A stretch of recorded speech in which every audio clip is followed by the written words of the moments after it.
Welcome back to the Ignore the Template podcast, the only FPL podcast on the entire internet that is hosted by me. My name is Devin, and we are back to wrap up the 2025-2026 FPL season. Lots to talk about. And because we have a lot to get through today, I'm actually going to be organized, and we will have chapter markers, so feel free to use those to jump to whatever section you find most interesting. But in today's episode, we're going to be taking one final look at the data. We're going to be looking at overall underperformers and overperformers throughout the entire season. I was able to pull some interesting stats that help with that as well. We'll get into that in a bit. Then I want to go into some of these season wrapped websites that do a really good job of summarizing the data that you create throughout the FPL season. I'm going to be comparing my data to the number one overall. I think his name is Erik Ibsen. Maybe I got that wrong, but the winner of FPL this season, and this is just to contrast and show how ridiculous of a season you have to have in order to win it. So we're going to be drawing some conclusions from that. And then we have some winners. First, we got to go through the final Scout versus Scout competition, which I neglected to do because I've been kind of off the grid since the Gameweek 37 podcast. We're going to be going through that, and then we're going to announce the grand prize winner, the winner of the mini league for our little subreddit, not our subreddit, our little group, our little podcast that we have here. So we're going to announce winners at the very end of the episode. Stay tuned for all of that. Let's jump into it. Oh, and really quick, before we actually jump into it, I want to state that I'm recording this on Tuesday night, June 2nd, for a particular reason. One, because I tried to record on Monday, which is yesterday for me, but I wasn't able to. And then a friend of mine, her brother is on Love Island USA, literally premiered June 2nd. His name is Sean. He's the police officer, but he's not like a crazy bat. Like, he's a good guy. He seems like a genuine good guy. Never met the guy, but I'm supporting my friend whose brother is on the show. So if you do watch Love Island, if you're a psychopath like I am and watch Love Island USA, vote for Sean. Keep him on the show because, it was an entertaining first episode. So I just watched it. Crazy ending of the ep, and yeah, just wanted to do that one little plug. And yeah, let's actually get to FPL now. Alrighty, so this is going to be the final look at the data. This combines all the data from Game Week 1 all the way through 38. Reran all the code and whatnot. And the thing I want to look at is under and over performers throughout the entire season. A couple limitations I put on this. So I filtered by matches played greater than 10. Just if you do less than 10, you get some weird players. Also, I pulled in ownership. That's going to be something I'm going to be adding in regularly next season, because I think for a podcast purposes, I think it's interesting to take a look at ownership overall, average ownership. And that is one thing we don't have. We have ownership in Game Week 38, but I'm making a mental note, and there's going to be a physical note as well. Because FPL doesn't allow you to calculate this, average ownership. So just to talk quickly about this, not that it's very important, but obviously the ownership that you see on the screen right now, which is column Q for anybody on YouTube, that is the ownership at Game Week 38. We can use the individual game week ownership, although it will be just a snapshot when I, run the data, run the code. We can get that every single week and then use that to calculate an average ownership across the entire season. So that is a new statistic. I don't know how helpful everyone will find it, but for me, a data nerd, I will find it helpful because, like, for instance, a lot of people would have had Mohamed Salah at the very beginning of the season, and then they would have very quickly sold him. So his ownership would have dropped dramatically. I'm kind of curious just to sort by ownership. And keeping in mind, I filtered out some of the lower ownership players and players who had only played 10 or fewer matches. So by ownership, Haaland Bruno, Semenyo, Gabriel Raya, João Pedro. Oh man, where is Salah? He's way down here. 15% ownership, but the average ownership would have been much, much greater because he had probably about 50% ownership, I think, maybe higher at the beginning of the season when people were really touting him. He was coming off a really great season.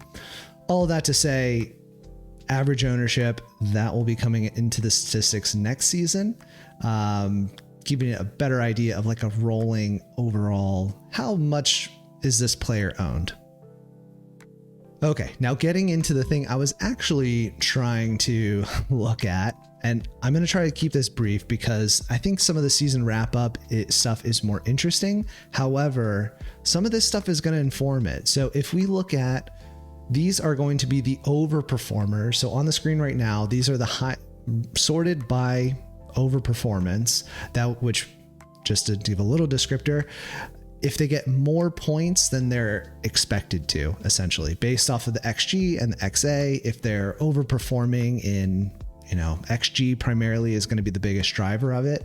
But if they're also overperforming their expected assists, they could pop up on this chart. So looking at the biggest overperformers of the season who played at least 10 matches and who had ownership over 1%, because I could probably even limit this more and get probably a better idea. But again, since it's Gameweek 38 ownership and not average ownership, I don't want to exclude anybody that would be interesting. Like even Odegaard, for instance, 1.7% ownership at Gameweek 38. Surely there were times where he was over that. But Odegaard is one of the highest overperformers. But let's go in order. Aït-Nouri, number one overperformer of the season. So if you had him, consider yourself lucky. Although I don't know, because there's also some other fact. Like this was obviously when he played. This is per match. So I think when he got injured, if you had him when he was injured, when he got injured, that wouldn't be very lucky. But if you had him when he was playing, it's likely he overperformed what he was expected to. So going through the list, same goes for Frimpong. He picked up several injuries this season, but if you had him when he was on, he probably performed decently. Okay, so Aït-Nouri, Frimpong, Lewis Potter, that is the big one because people had him basically for that one time he got a hat trick, and that's probably where like the majority of his points came from. So he massively overperformed that match, and it's reflected in this one. He played 36 matches, but that massive overperformance probably helped him there. After Lewis Potter, Dorgu. Again, if you had any of these players when they were hot, you could consider yourself very, very lucky. I'm curious if the number one overall winner of FPL is going to have some of these players. I'm going to assume yes. Eze, Krupi Jr., actually pretty popular. Eze, his Gameweek 38 ownership was just under 9%. Krupi Jr. just under 8%. So still like differential, I would say. But if we had average ownership, we can get a better idea if they were a differential across the whole season. But decently owned. Odegaard, not decently owned, but he overperformed. Reinders, he was very hot at the beginning of the season. His ownership just under 9%. And surprisingly, or maybe not surprisingly, he was followed by Cherky, who massively overperformed as well. And he was owned by 17%. I'm just going to go through a few more interesting names. Aiden Heaven, Achebmpong. I think he got like one goal that was crazy unexpected. Let's see. De Kuiper. Callum Wilson. Oh, wait. No, that's not Callum Wilson. That's the Wilson from Fulham. Massive overperformer. Almost over an extra point per match. And yeah, across 36 matches, he's basically got an extra 36 points than he was anticipated to get. Don't need that. Bruno G, another big overperformer. Voltamata, I did have him when he was hot, so I can consider myself lucky for that one. Robertson, Semenyo, I had him for huge parts of the season. I had him game week 1, I believe. Big overperformer. Gravenberg, yeah, that one definitely would have popped. I mean, not that he was highly owned, but he had some crazy shots outside the box. Okay, I feel like that's probably relevant enough. Ryan, 0.5 points per match over performance. Now let's take a quick look at the underperformers. So on the flip side, if you had a host of these players, you could probably consider yourself unlucky, because for the majority of it, they're scoring fewer points than they were anticipated by the underlying data model. So top of the list, Gudmundsson, followed by Vandenberg. Yeah, Vandenberg, I can remember throughout the FPL season when we were putting together the scout team, or when I was putting together the scout team, he would almost always pop and then he would underperform because I was making the teams based off the underlying data model, and the underlying data model was great for him, but massively underperformed this season. Almost an entire point fewer earned than he was anticipated per match, which again, he played 32 matches, basically 32 points fewer earned than he should have across the entire season. That's huge. Mitoma, underperformer. Struick, had him towards the end, so yeah, bummer.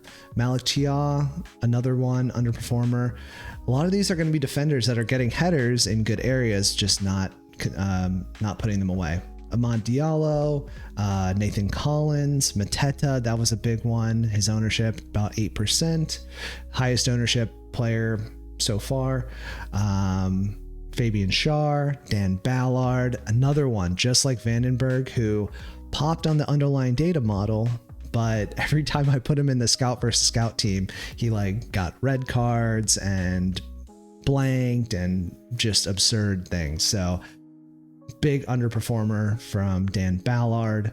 Hermansson, underperformer, which is interesting because he had a very high value added per million. So he only played 18 matches, but because he was so cheap, despite underperforming his underlying data model, still was a very good player, which I think a lot of people, he was only 1% owned at the end of the season. So I think a lot of people missed out on his points, which were really good towards the end of the season when West Ham were picking up clean sheets. Justin Anderson from Fulham, another player who I think at the end of the season wasn't highly owned. I think he picked up an injury, but throughout the course of the season had a high ownership at times. Big underperformer, followed by Lacroix. I had him for a lot of the season, and he picked up DEFCONs, but at the end of the day, it just wasn't. We needed those goal points from Lacroix. He wasn't picking them up. Lewis Hall. I almost said Nico O'Reilly, underperformer. I don't think I had Nico O'Reilly. I might have had him 1 week on a bench boost or free hit or something. I can't even remember, but yeah, I stayed away from him. I went with Gehi, which I think overall was fine, but yeah, his underlying data was great. He was getting shots from very good locations, wasn't always able to convert, but when he did, I think a lot of people had him, and he was, 19% owned towards the end of the season. Cucurella, another underperformer. Calafiori, and Cucurella with almost 15% ownership. Calafiori, Trippier, Senesi I had for huge swaths of the season.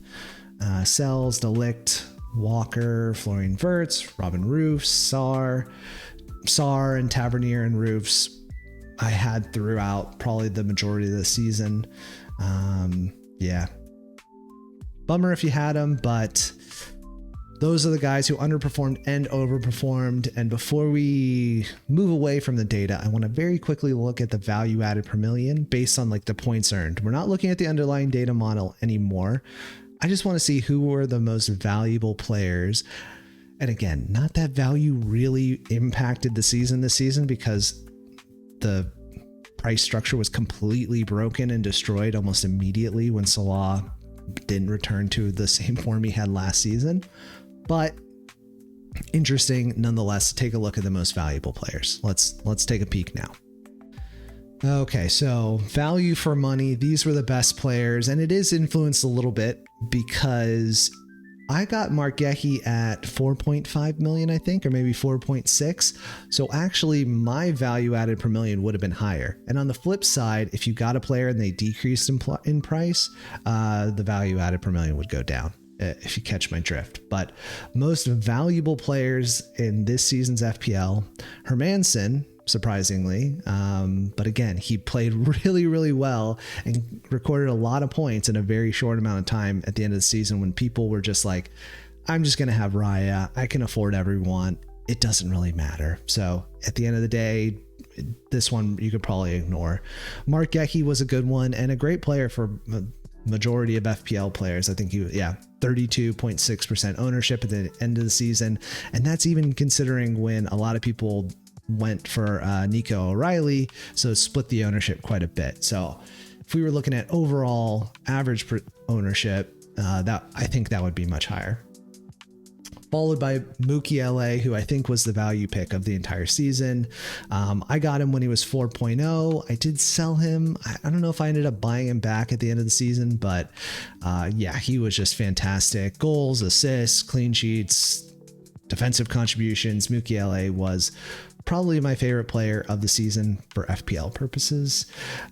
Gabriel, another, surprisingly, he was 7.3 million, the most expensive defender in the game, high value added per million, which means he produced a lot of points for the price, his relative price. And again, you probably would have gotten him much cheaper. There are rumors of Gabriel being up to 8 million, and I have to agree. I think if he's under 8 million, he's going to be, the game's going to be broken again, most likely, because that would indicate that a lot of other players are going to be very cheap as well. So hopefully FPL do the right thing and price Gabriel correctly, which at bare minimum, 8 million, probably even higher, because if you're looking at the value added per million, 0.65 is absurd. Over the course of the season, that's nuts. He played 32 matches. Nobody should be sustaining that high of a VAPM across that many matches. 0.4 is really good. That's in a normal season. 0.4 is really good. Look at all these players that are above 0.4. Like everybody. So if it was my way and FPL was more competitive, the VAPM of these guys at the end of the season hopefully would not be, multiple players would not be over 0.5, let's say. We'll be generous and say 0.5 would be the cutoff. But even then, like everyone above Anderson in terms of value added per million, and Van Dijk and Ruben Diaz, like this is a perfect example. Do you feel like Virgil van Dijk was a good value player? I think most people would say yes. And it's true, he was, but in terms of VAPM, he does not compare to like half of these guys on this list. So yeah, this is going to be the hill that I die on. I think the James Hill that I die on, if you will. Players are not priced highly enough. It sucks when you can afford everyone because everyone can afford everyone. And then what are we even doing? We're not making any choices. We're just picking the best players. So anyways, I'll get off of that soapbox. But yeah, Gabriel, Senesi, who I had again throughout most of the season, B-Hole, which I think a lot of people picked up towards the end of the season. Nico O'Reilly, True Fair was this is like a perfect example. Like if price actually mattered and you had to kind of pick and choose cheaper defenders, I would have loved to have True Fair. I think I would have had True Fair and Senesi for large swaths of the season, but it was just an obvious pick for me to go for Senesi because he was producing more for his price point. Slightly higher VAPM.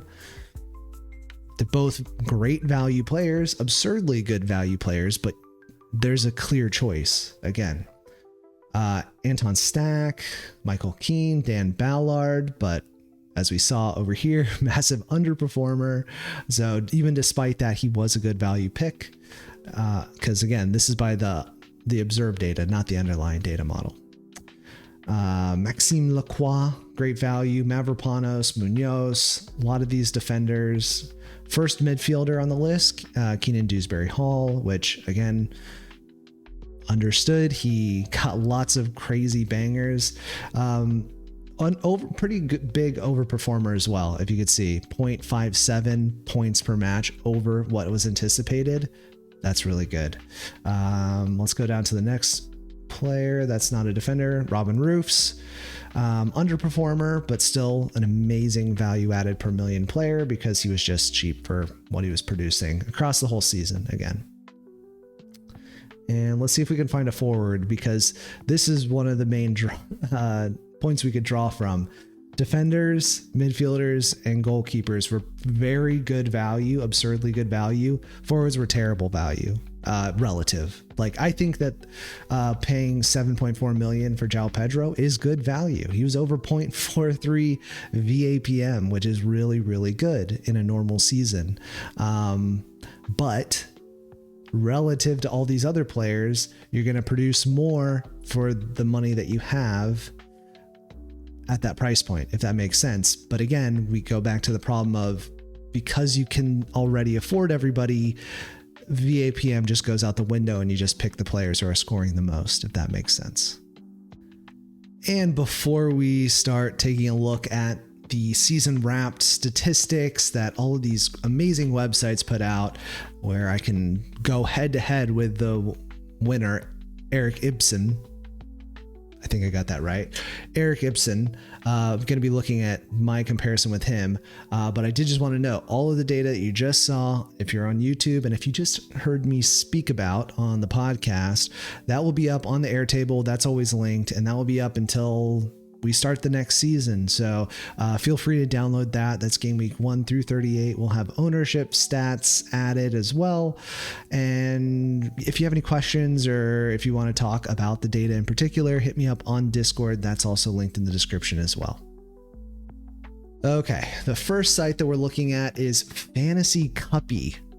And the reason I wanted to do this one first is I think it has some pretty good highlights. So it has my team of the season, which got the most points for me overall. And this is relative. Let's look at the overall points. And for me, my team of the season was Robin Roofs. I had him a lot. Makes sense. He did very well for me at the beginning of the season. Gabriel, Mark Gehi, Senesi, Lacroix, Bruno Fernandes, Semenyo, Salah, surprisingly. I guess I had him a little more than I thought. I mean, he did really well at the beginning of the season, to be fair. Bukayo Saka, Erling Haaland, Thiago, David Raya, Phil Foden, Mukiele, and Voltamata. Kind of interesting to look back on that one. And if you do like relative gain, it's slightly different, but yeah, I guess it's because probably the lower owned players like Mukiele goes in. So he got me more relative gains than like Phil Foden or, he got me more relative gains than like Bruno Fernandes because everyone owned him, or Saka, or even Voltamata, I guess. Okay, very interesting. And now comparing that to Erik Ibsen's relative point gain, he got his most relative point gain from Munoz, who, yeah, he was pretty good. I didn't own him. I went for Lacroix. I think for the most part, that was probably a mistake. But looking at the value added per million and the underlying data, Lacroix was probably a little bit better, just unlucky not to get those points. Bruno G, another one, massive overperformer. He has João Pedro in there. He probably had him for those good stretches. Thiago, Haaland, Virgil van Dijk, Pickford, Reece James, that's a weird one, and Wilson. Now looking at just the straight up points, yeah, his straight up points, his team of the season was a back four.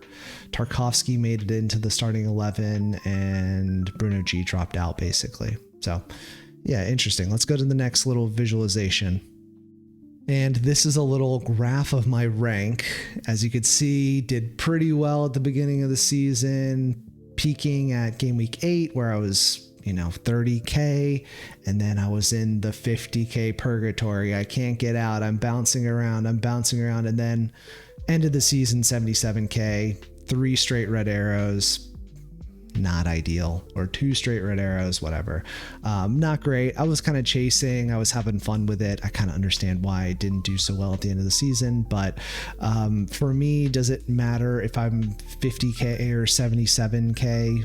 Not really. So I would much rather risk the extra 27,000 rank points or whatever to potentially have done better, which I think I was playing it risky and playing it for fun, which I think is what FPL should be about. Pointing you to some interesting facts. So my best transfers were going from Mohamed Salah to Bruno Fernandes, Mark Guiu to Holland. I think that was one where I was like reorganizing my team in Gameweek 4. I think that's when I took my wild card, right? Yeah. So that makes sense. Lacroix for Gabriel, big point gain immediately. So plus 18 for the Salah to Bruno switch. Mark Guiu to Holland, you would expect plus 13. That kind of makes sense. My worst transfers were going from Mateta to Obi, but again, that was because I was like reorganizing my whole team, changing from a different structure. But I vaguely remember that. I think Mateta got like a brace instantly when I swapped him out. So if I would have just held on to those transfers, it probably would have been better for me. I went from Thiago to João Pedro in Game Week 32. Not ideal at the end of the season. Netted me a negative 11 points. And Roof Soraya minus 7 points. No big deal there. Now, comparing that to Erik Ibsen, where you could see his rank went, whoa, really, really good. And by about, what is this? Game week 24, he was in the top 100 and then just exponentially went up. And then from game week 29, he just held on to the game week 1, or what, game week 1. He held on to that number 1 ranking for the rest of the season. So he was clearly the best FPL player this season, probably the most lucky as well. But looking at some of the interesting facts, yeah, he went from Mbumo to Gakpo. That got him 13 points. Holland to Bowen got him 12 points in game week 38. Wow. Caicedo to Bruno G, 10-point gain. Worst transfers, really not that bad. Timber to Dorgu, minus 7. Tarkovsky to Malchia, minus 6. Anderson to Van Dijk, minus 5. Like you see, my valleys are much lower and my peaks are about as good, but just like the low points were not as low, basically. Let's take a look at the summary. So yeah, no hits made. He involves 69 players. Nice. Average points per week, 66 points per week. So this is what it takes to win FPL. One last thing I want to take a look at is down here. This is where I think is key. Captaincy points. So 16 times he got above 15 point gains from the captain that he chose. 8 times above 11 points, 3 times above 6. Only 1 time was, I guess, 5 points, and 10 times basically a blank. Comparing that to me, where I had 11 blanks, 1 where I got 5 points, 6 above 6 points, 7 above 11 points, and 13 above 15 points. So you can see I didn't hit the same captaincy heights as our glorious leader. And just to go over to the summary, this is the difference between a 77k ranking and number 1. It's 6 points per week on average. Again, it's just such fine margins because of the way the scoring is, the pricing, how FPL is in general. The margins are just so fine. There's so much luck involved. Yeah. I've talked that to death, but let's jump on to the next wrapped little season review, because there's 2 more that I think are pretty good. This one is really, really quick. It's FPLseason.com. Let me just double check. FPLseason.com. I just wanted to point to this really quick. This is my loadout. And what's really cool is they show you how many goals and assists you get compared to your XG and XA, which again, I don't know which model they're using. They're probably using the FPL model, which I think is whack and absolutely destroyed, like not correct, of underlying data model. But it gives you an idea. So I got 94 goals from 99 XG, let's call it. I got 74 assists from 43 XA. Again, that by simple logic, that does not compute. There's no way I basically doubled the assist from the XA. So wacky statistic, most likely. Got 125 clean sheets, 374 goals conceded from an XGC of 397. I got 223 bonus points, 52 def cons, and 3 red cards. Keep that one in mind while we flip over to the winner. And 0 red cards across the entire season. So again, another highly luck-based statistic, like who's anticipating when a red card comes, who's getting the red card. There's such rare instances throughout the entire season. 38 games for, every single team in the league, 20 teams. Yeah. 0 red cards, 52 def cons, 258 bonus points, 323 goals conceded from an XGC of 359. He got 137 clean sheets. Basically, all of these are just better. Apart from assists, I think I got 74. He got 73. His XA was slightly higher, I believe. But 109 goals from 104 XG, so overperformed his underlying data there. He owned 69 players and 18 teams. I think I had 19 teams owned, but yeah, overall, very good, very lucky. I hate to keep beating a dead horse, but FPL does require quite a bit of luck, and hopefully that's coming through some of these reviews. Okay, and the final one, because again, I'm trying to be as quick as possible, but you know me, I'm slow, I talk out of my ass, and I ramble. So this one is whatsupfpl.com. I literally just saw this on Reddit. I thought it was not going to be very good, but actually this one was probably the most informative across all the review websites that I've gone through. Because a lot of them are just so complicated that they just make no sense. This, I think, is fairly simple. So I'm going to go page by page comparing my stuff to the winner, and hopefully we can draw some conclusions from it. Okay, so the first page is rank versus points. Again, we kind of looked at this. This is not very informative, but it's a nice visual. Going to the next thing. This is my overall ranking through different seasons, and this was my 4th best season. So I've had 2 seasons within the top 3K, pretty good. Had a 30K season, and this is 77.7K, which is my 4th best season. I've played 7, pretty decent. Comparing that to Erik Ibsen, great rank. This was his first season. If that's not enough information for you, I don't know what is. Now let's go to the next visual. This is just my league. It's not very informative. Captain points. Okay, this is going to be interesting. I got 483 points from my captain in total. 0 times where the vice captain took the armband. I had 21 successes, which according to this is greater than 5 points. And blanks is when you get 2 or fewer points. So I had 12 blanks, 21 successes from my captain. Biggest vice captain snub for me was Gameweek 13, triple captain. Thiago would have scored 39 points, where Holland blanked and only got 6 on my triple captain. Brutal, absolutely brutal. Okay, let's jump over to Erik Ibsen. What do you got, bro? 585 captain points. I think that is probably the biggest separator between my team and his team. Captaincy. He had 24 successes, only 10 blanks.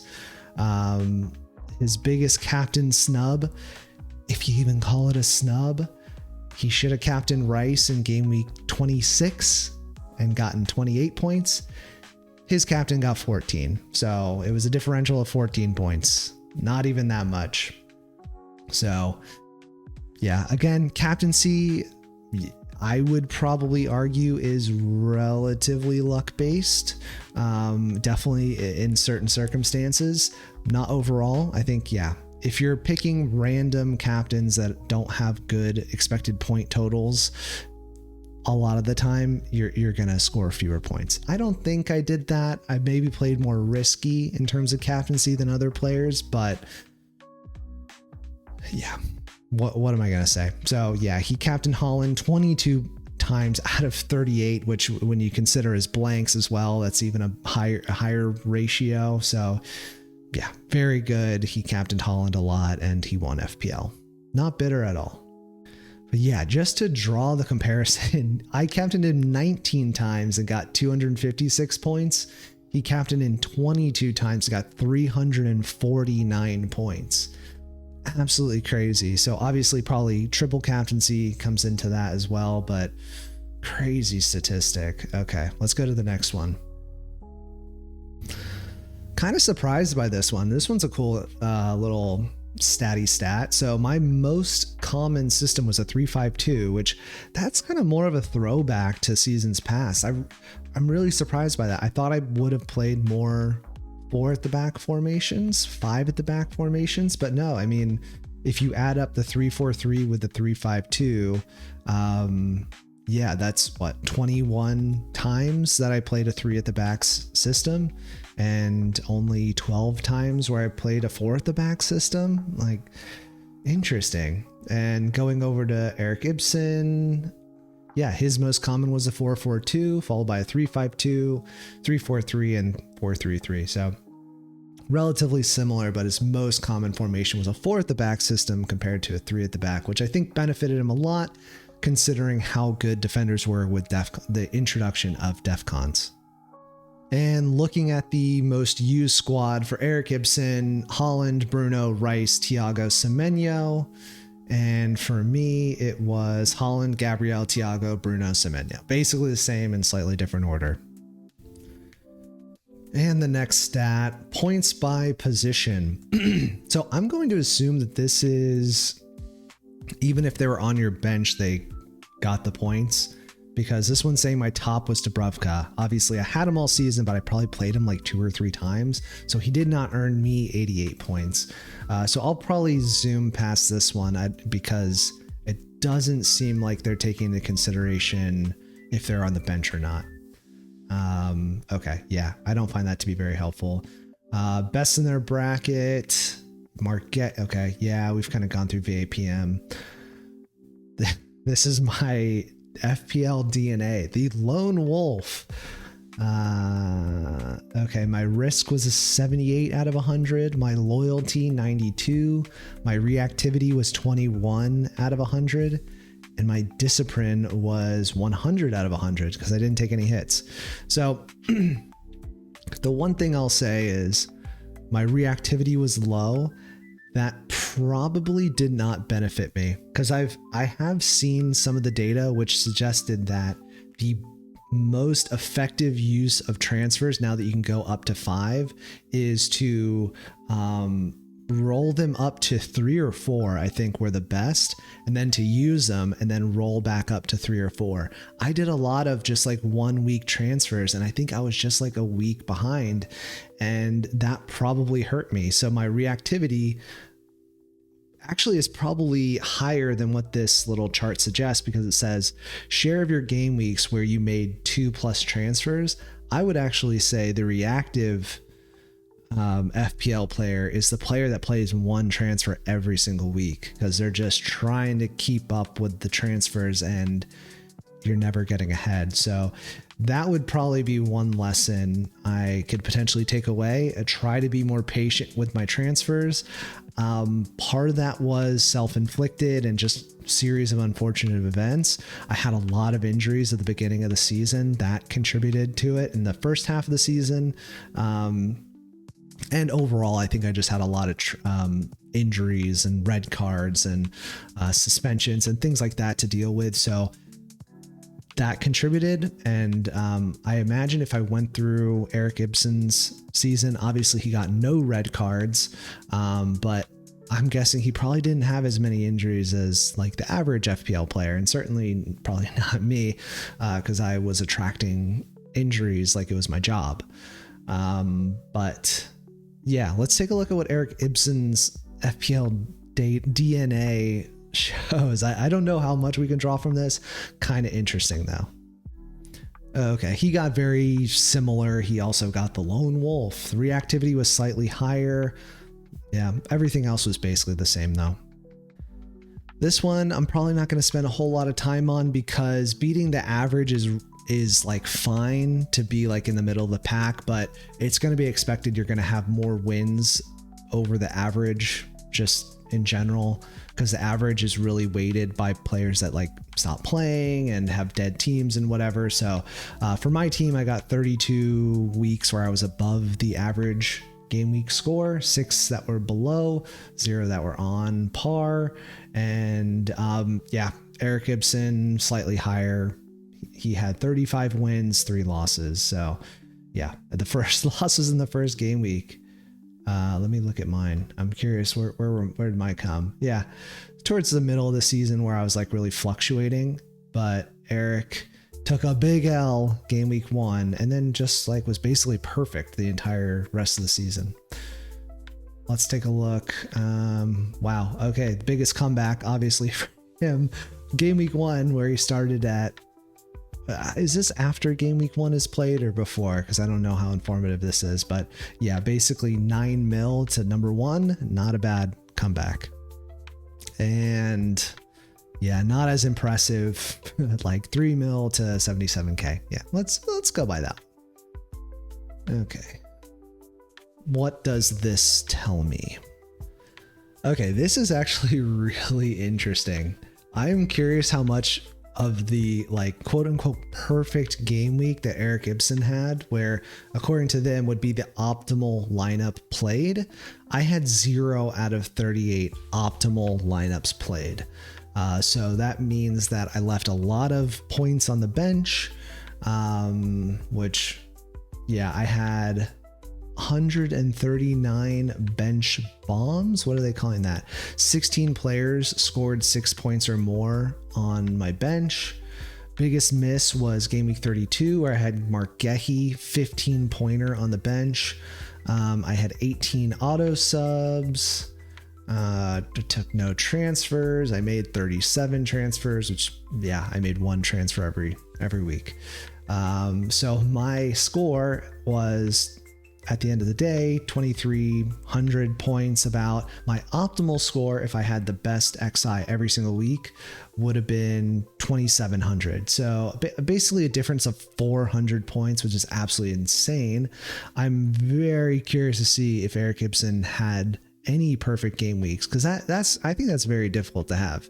Maybe and this is a live reaction. I'm going through this page by page because I really just kind of want to learn what could I do better.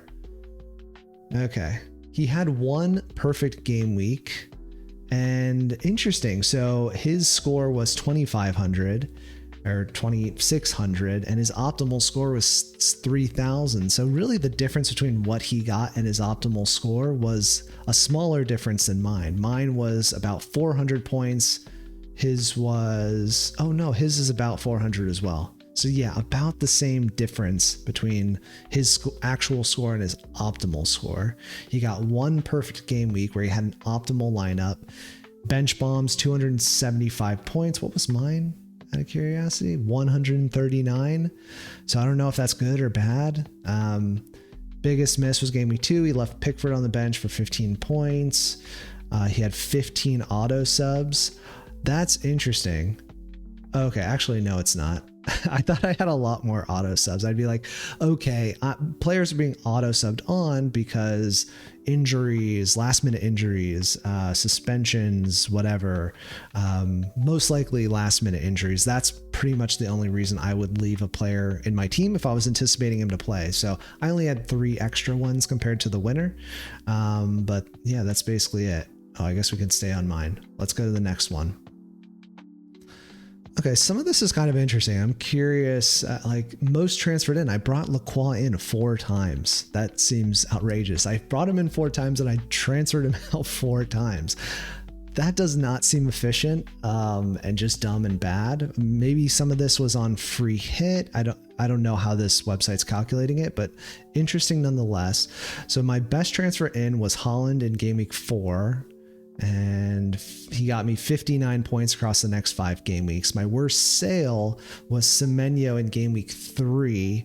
That was a free hit.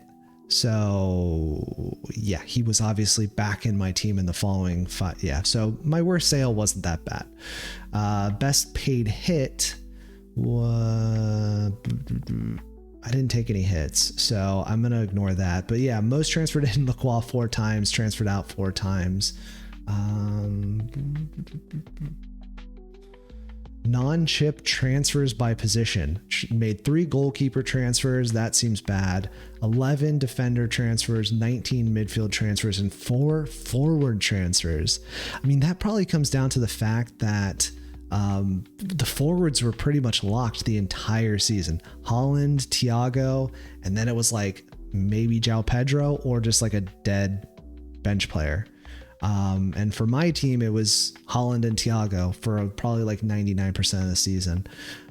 So then I used my transfers for midfielders and defenders. Not sure why I made 3 goalkeeper transfers that were not on a chip. Let's take a look at the winner. What'd you do? 0 goalkeeper transfers. That seems more efficient. 14 defensive transfers, 15 midfield transfers, 7 forward transfers. Best transfer in was Holland in game week 2. Worst sale was Mark Gehi. That was on a wild card too, but he probably had Nico O'Reilly, so it probably evened out anyways. He brought in Thiago 4 times. He transferred Rice out 4 times. Interesting. Now, this I think is the most damning screen across any of the other wrap-up screens we could possibly see, because I just took a peek at how the number 1 overall did, and it wasn't straight D's and F's. I can guarantee you that. So this is the chip report card, and it's graded on an A to F, school grade. And for my first wild card, I got a D because it only netted me 22 points, which was 13 points fewer than the average of 35 points above the game week average. Yeah, so confusing, but let's just say, yeah, I got a D for my first wild card. I got a D for my first bench boost. I got a D for my free hit.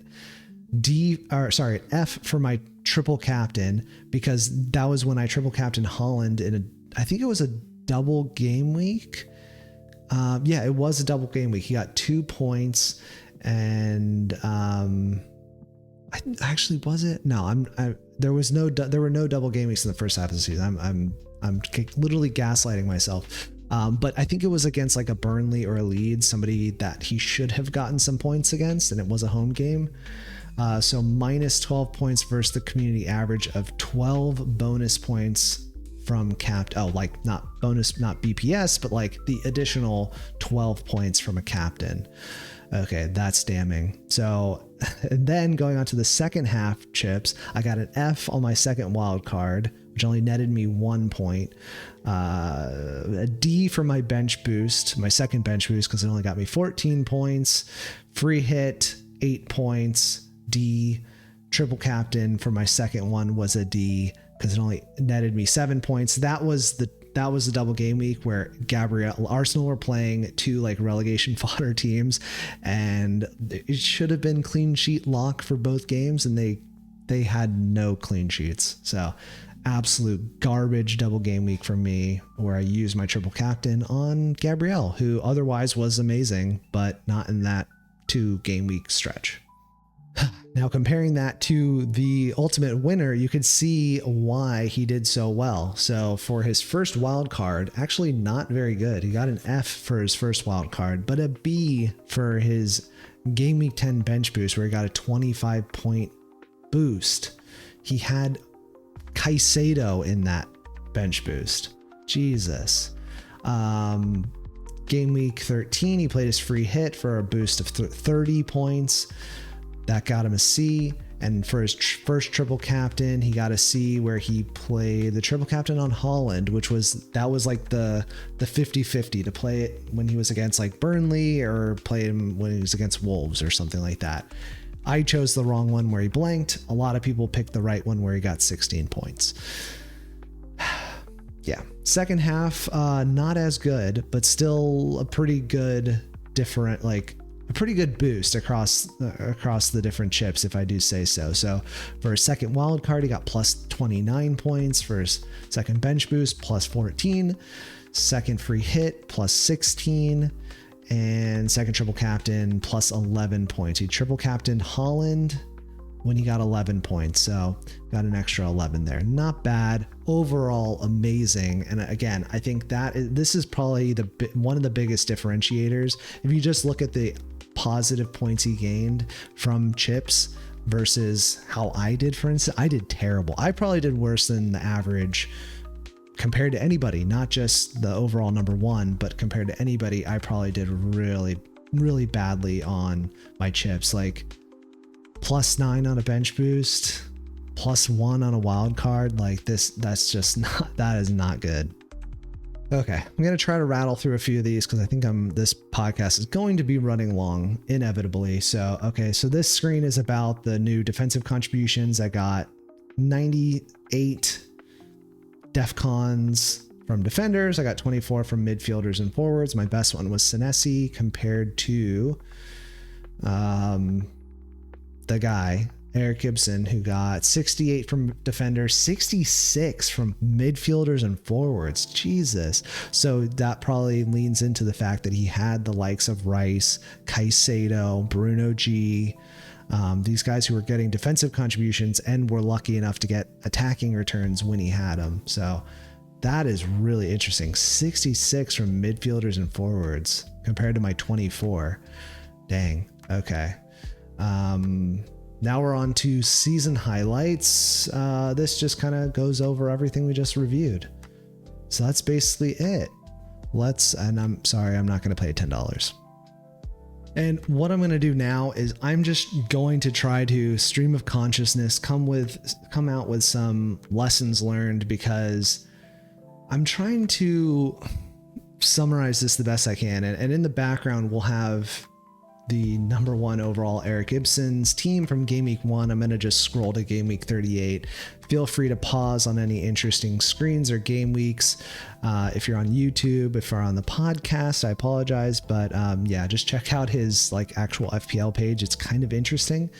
But yeah, I think for me, the number one differentiator, as I just said, is going to be chip usage, which I think to some degree is a crapshoot. You're going to get players who get unexpected injuries at the last minute. I think for my bench boost, my first bench boost in particular, I think I had the likes of Rice and Palmer, I had Saka and Palmer, who both got hooked for injuries before the match was even played. So yeah, you just getting zeros on bench boost.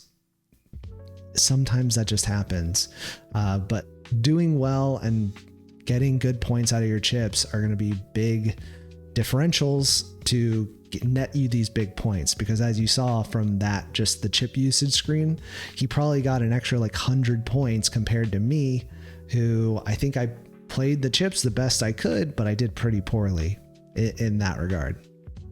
Then I think point number 2, there's no order, I'm just stream of consciousness, as I said, but point number 2, I think playing the 4 at the back system really did him very well. Having the likes of Caicedo when he was really, really hot. Yeah, that's actually going to be my next point. So, back 4 formation, I think, was beneficial this year, largely due to the DEFCONs. But defenders just did really, really well. We had the likes of Jurrien Timber, Gabriel, Van de Ven when he was getting braces at the beginning of the season, looking like freaking 13-year-old with the he scored 2 goals in a match. Yeah, I think the back four, that was the ideal setup. And then onto my next point is getting on players when they were hot, I think really benefited people this season, because we've already seen like getting on Caicedo. He had a stretch of like 4 matches where he's really good, and then he was a dud for the rest of the season. Munoz, to some degree, wasn't very consistent, but when he was hot, he was very hot. Dewsbury Hall was another one. It looks like the guy went for Grealish instead, but Van de Ven, 23-pointer right there. João Pedro at the beginning of the season. Then like towards the middle of the season when Rosignor took over. Declan Rice at the beginning of the season killed it. So really like jumping on players when they're hot, I think really benefited players. And the question is that going to be robust moving forward? I think that's really tough to say. I think this season it worked out very well. I don't know if that's going to be predictive of, it's not predictive. Like, let's be real. It's not predictive of seasons going on, because for whatever reason, a player can hit a high total and then completely blank for 3 weeks. That's generally how it's been in seasons gone by. Gakpo, 14-pointer, just brought in on a free hit. So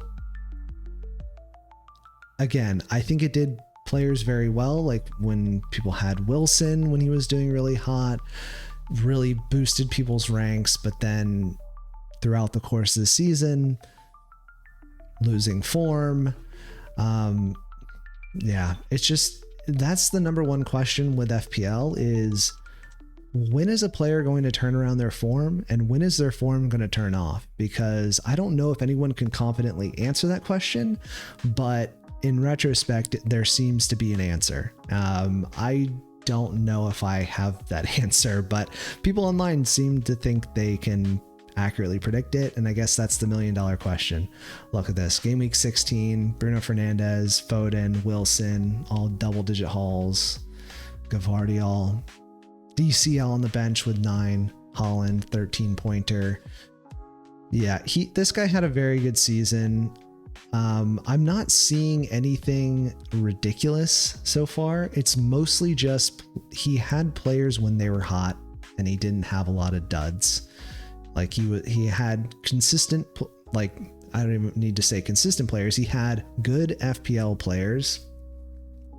That one's weird. Florian Wirtz in game week 18. He just got on players as they were in good form and got off them when they were not in good form. Rice, 17-pointer. Who did he? Oh, he captained Holland this week. Boo-hoo. Yeah. I think the final point I'll make, which is kind of lame because I've been making this the entire season, but I think has to be said that if the prices are structured properly and we can't afford everyone, there may actually be choices to be made. I think in retrospect, Erik Ibsen had a very good season because he didn't have to make any choices, really. The choices were which informed player to bring in. It wasn't, can I afford that informed player, and do I have to swap another potentially good player for this other good player? And I have to do that because I don't have enough money, not because I'm swapping a decent cheap player for a much better cheap player. That was never a question for anybody this season, really. I think the only question or terms of value was like, how can I have Calvert-Lewin and Dorgu and Bruno G on my bench at once? That should really never be possible. I think if you're playing Holland and you've got all sorts of premiums and whatnot, and really some of the best performers in the league at the time, like Wilson, Thiago, Foden, Gehi, Rice, like, you should not be able to afford all of these guys and then have a stacked bench. Like, he had Raya on his bench. That should not be affordable. So I guess my advice or my summation of this point is, if they correct the pricing structure, we shouldn't assume that we can use this type of mentality of just hopefully getting lucky with informed players, because in the future you may have to actually make critical choices based on the price of players that you have. Yeah. And for the rest of this segment, I'm just going to scroll through and see because that's all the points I have, I think. I just want to scroll through and see if anything stands out on his team. Virgil van Dijk blank.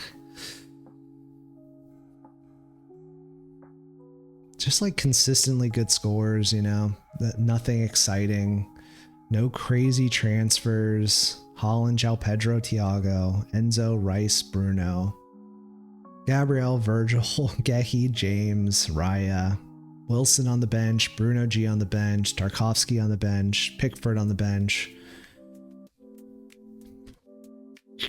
Yeah, basically the same.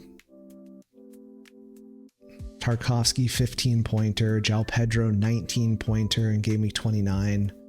Yeah, not bad. Brought in Ekitike for a 1-pointer. For who? Thiago? No, Haaland. I guess, yeah, so that was Gameweek 30.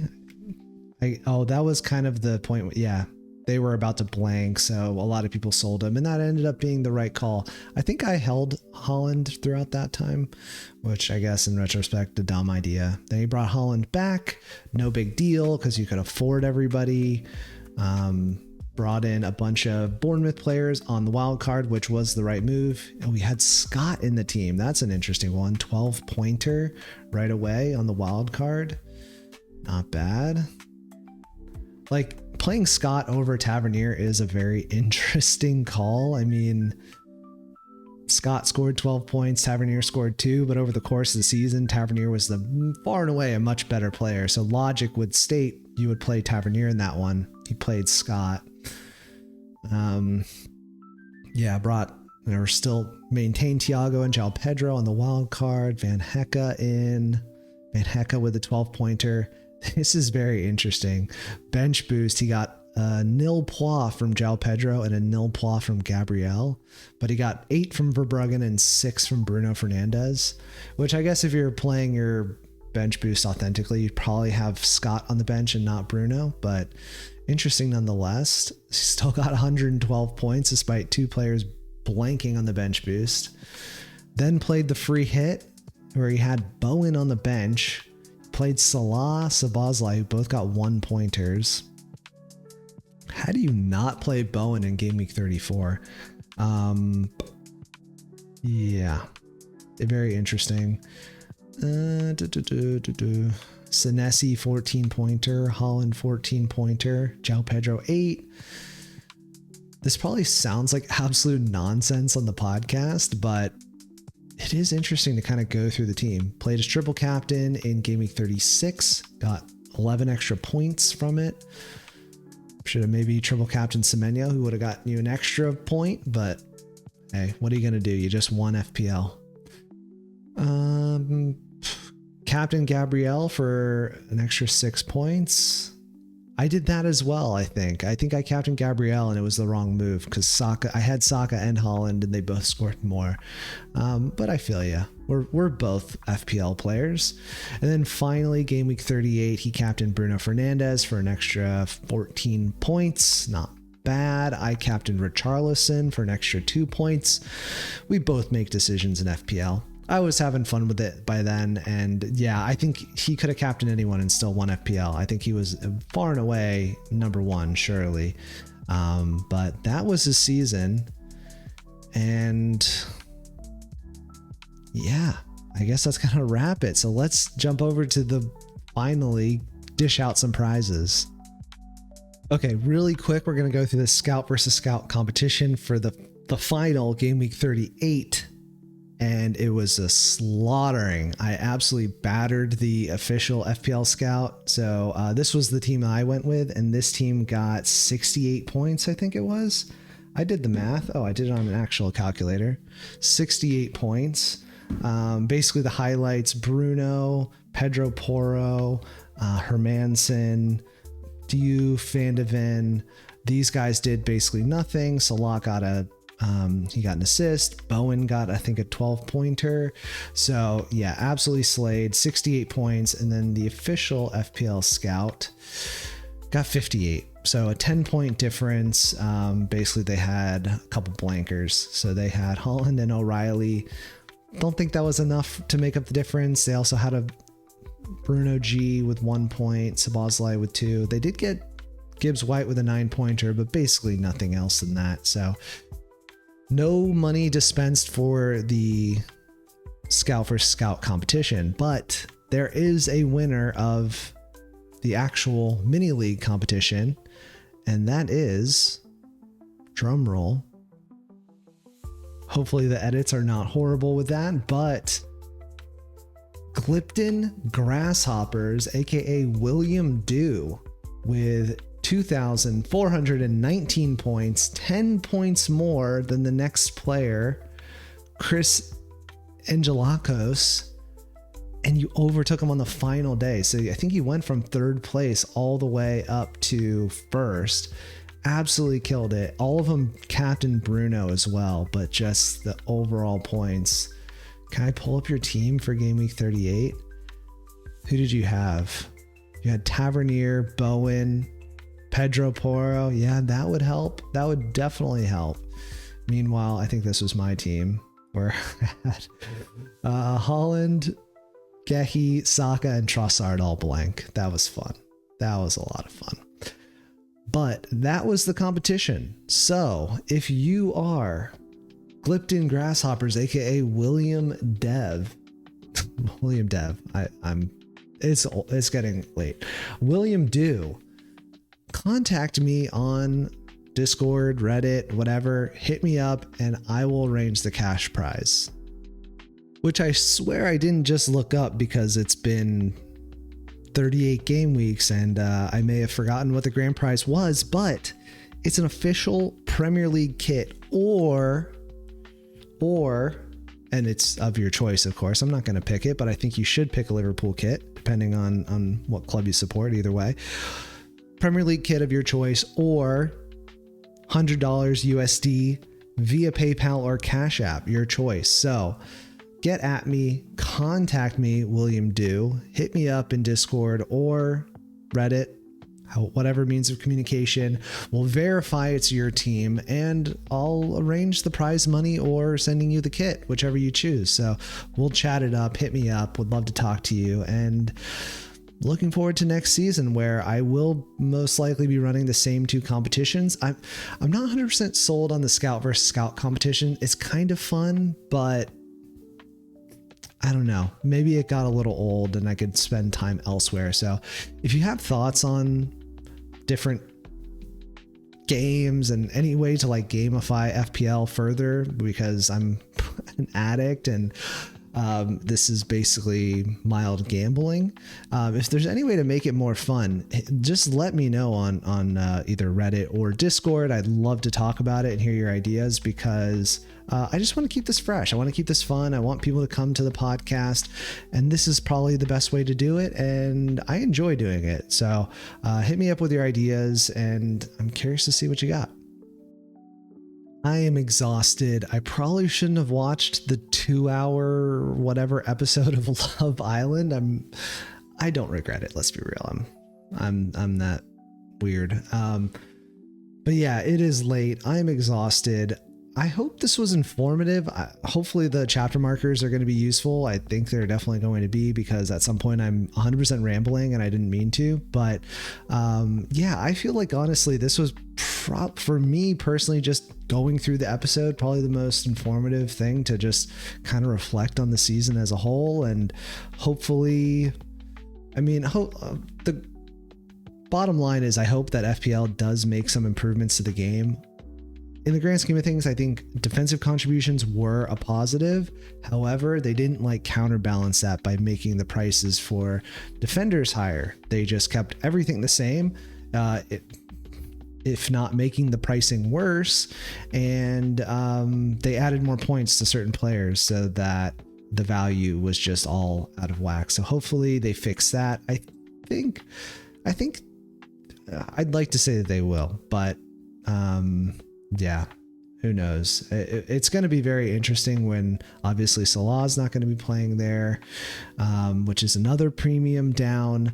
Are they going to take the view that players just don't have this like set price from year to year, and that each new season they need to come up with a fair pricing structure overall to make the game actually compelling to play? I don't know. Sometimes I think that they're like, well, Bruno was this price last season and he did better, so we're gonna increase his price to 2 million more. And this player did worse this season, so we're gonna bring his price down. No, it shouldn't work that way. Every season they should assess how all of the players did overall and calculate the value. I did this last season, so if you want me to do it again for a podcast ahead of next season, let me know. But I estimate what the prices should be, not what they will be. And they didn't match up. And I think we saw how broken the pricing was. I think my pricing was a lot better, but what are you going to do? Speaking of that, there will be several podcasts closer to the beginning of next FPL season. So I will be coming out with how to fix FPL, which will probably have some recycled ideas from last season because they didn't implement them. But I have a lot of new ideas on how to improve FPL as a game, and not just like for the data nerds like myself, but just like improve the game for everybody so that it's more engaging. And the purpose of it is to bring the eyeballs to the screens, all of the EPL screens, to check on their FPL players. And you could do that by making improvements and not just like keeping the same exact game, which they've made changes, but some bad, some good, some not so bad, some just like pointless. So I have a lot of ideas for that. I always do like a EPL table prediction, so I'll be doing that as well. I may have some Liverpool specials because, as you can tell, I'm a little bit of a Liverpool obsessant, and there's a lot of changes. We just heard that Arne Slot's out. It's likely Andoni Iraola is going to be taking over. I have a lot of thoughts on that myself. So there may be some podcasts in general. Hit the like and subscribe button to stay informed with all of those podcasts. And for next season, because I will be back 100% guaranteed. I know I'm still kind of new at this, and maybe I don't need to announce that I'm going to be doing a new season, but I am. So sticking with it, still having fun. Hope you are too. And I'll see you next season.